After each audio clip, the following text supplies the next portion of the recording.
नमस्ते दोस्तों, हिंदी की सुरुचिपूर्ण कहानियों की श्रृंखला को आगे बढ़ाते हुए आज सुनेंगे शरद जोशी जी की लिखी कहानी अतिथि तुम कब जाओगे।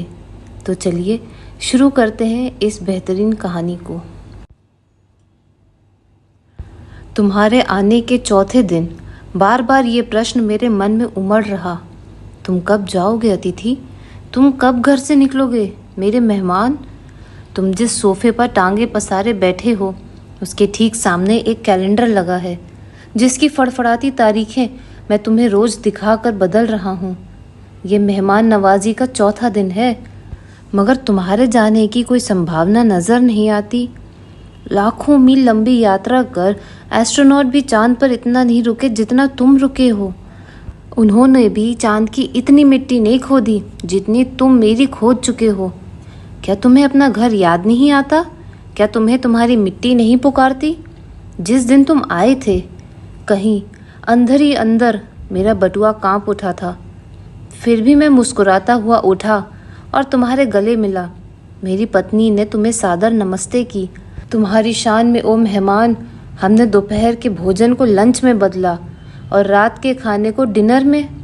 हमने तुम्हारे लिए सलाद कटवाया, रायता बनवाया, मिठाइयाँ मंगवाई, इस उम्मीद में कि दूसरे दिन शानदार मेहमान नवाजी की छाप लिए तुम रेल के डिब्बे में बैठ जाओगे। मगर आज तो चौथा दिन है और तुम यहीं हो। कल रात हमने खिचड़ी बनाई, फिर भी तुम यहीं हो। आज हम उपवास करेंगे और तुम यहीं हो। तुम्हारी उपस्थिति यूं रबड़ की तरह खींचेगी, हमने कभी सोचा नहीं था। सुबह तुम आए और बोले लॉन्ड्री को कपड़े देने हैं। मतलब ये कि जब तक कपड़े धुलकर नहीं आएंगे तुम नहीं जाओगे। ये चोट मार्मिक थी, ये आघात अप्रत्याशित था। मैंने पहली बार जाना अतिथि केवल देवता नहीं होता, वो मनुष्य और कई बार राक्षस भी हो सकता है। ये देखकर मेरी पत्नी की आंखें बड़ी बड़ी हो गईं।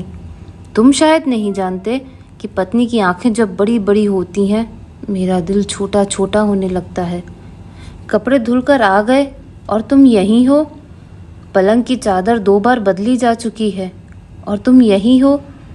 अब इस कमरे के आकाश में ठहाकों के रंगीन गुब्बारे नहीं उड़ते। शब्दों का लेन देन मिट गया। अब करने को चर्चा नहीं रही। परिवार, बच्चे, नौकरी, राजनीति, रिश्तेदारी, पुराने दोस्त, फिल्म, साहित्य, यहाँ तक कि आंख मार मार कर हमने पुरानी प्रेमिकाओं का भी जिक्र कर लिया। सारे विषय खत्म हो गए। तुम्हारे प्रति मेरी प्रेम भावना गाली में बदल रही है। मैं समझ नहीं पा रहा कि तुम कौन सा फेविकॉल लगाकर मेरे घर में आए हो। पत्नी पूछती है ये कब तक रहेंगे।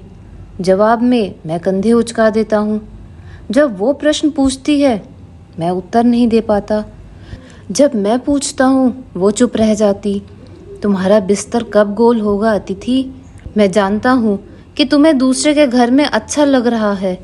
यदि लोगों का बस चलता तो वे किसी और के घर में रहते, किसी दूसरे की पत्नी से विवाह करते।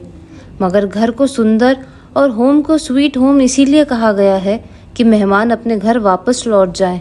मेरी रातों को अपने खर्राटों से गुंजाने के बाद अब चले जाओ मेरे दोस्त। देखो, शराफत की भी एक सीमा होती है और गेट आउट भी एक वाक्य है जो बोला जा सकता है। कल का सूरज तुम्हारे आगमन का चौथा सूरज होगा और वो मेरी सहनशीलता की अंतिम सुबह होगी। उसके बाद मैं लड़खड़ा जाऊंगा। ये सच है कि अतिथि होने के नाते तुम देवता हो, मगर मैं भी आखिर मनुष्य हूँ। एक मनुष्य ज़्यादा दिनों तक देवता के साथ नहीं रह सकता। देवता का काम है कि वो दर्शन दे और लौट जाए। तुम लौट जाओ अतिथि, इसके पूर्व कि मैं अपनी वाली पर उतरूं। तुम लौट जाओ। उफ, तुम कब जाओगे अतिथि? तुम कब जाओगे? तो दोस्तों, आप अभी तक सुन रहे थे मशहूर लेखाकार शरद जोशी जी की लिखी कहानी अतिथि तुम कब जाओगे। आशा करती हूँ आपको ये छोटी सी कहानी पसंद आई हो। फिर मिलेंगे एक और नई कहानी के साथ। तब तक स्वस्थ रहिए, खुश रहिए।